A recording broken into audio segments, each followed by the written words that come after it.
well-being. Fortunately, though, Esther Perel is here with some of the antidote and to talk about artificial intelligence reprogramming our relationships. I caught up with her recently during one of her trips to London. Esther Perel, welcome back to the program. Thank you.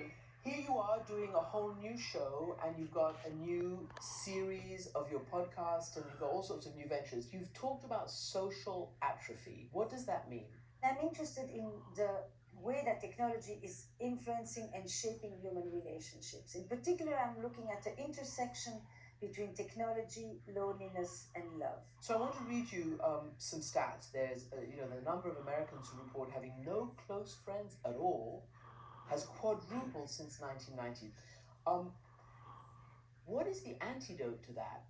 So the loss of social capital, the loss of people that you can turn to when you are in pain, that has actually been gradual. There are plenty of studies that tell you that many people don't have one person to call when they are in the middle of a crisis.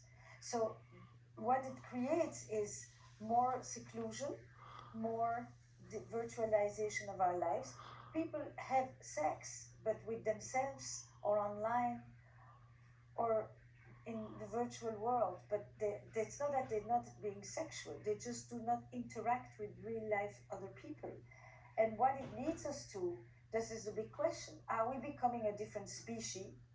Will we ultimately become something else? And I think there's a good chance that that will happen. So that's pretty revolutionary to say something like that. I've never heard you say anything like that. I mean, are we becoming a different species? I mean, I could answer it slightly differently. We can live without sex, but we can't live without touch.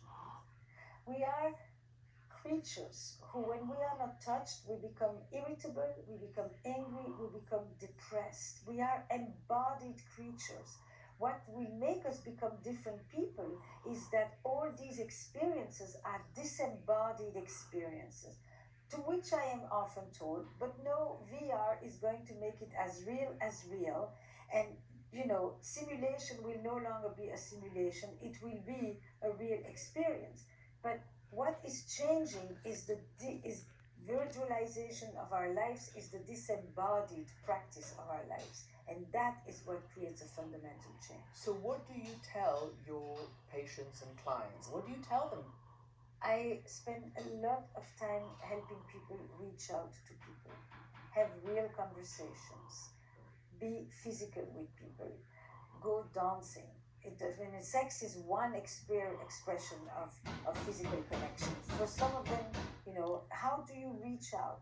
Basic skills around being sexual and physical and sensual with each other. The head of safety systems at OpenAI tweeted on X, Twitter, the other day, just had a quite emotional personal conversation with ChatGPT in voice mode, talking about stress, work-life balance. Interestingly, I felt heard and warm. Never tried therapy before, but this is probably it. Your thoughts? So somebody created an AI Esther. So there is a therapy bot of me. And he wanted to have a session. He had just broken up. He couldn't get a session, so he decided to create me. And now he texts me regularly. And he thinks that I am fabulous. First of all, I am pure. I'm always there, available for him. I have no personal life. Nothing stands in between. I don't forget anything, and my entire corpus of work is available to him 24/7. And he thinks that what I have given him is clarity beyond. And I believe him. So what are the risks?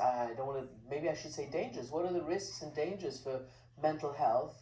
There is a sense that it makes therapy more accessible, more affordable, more available. My podcast is one version of this. Where should we begin? But, devices, bots will remind you to take your meds, will remind you to do your thought exercises, your breathing exercises. There are a lot of tools that are very helpful.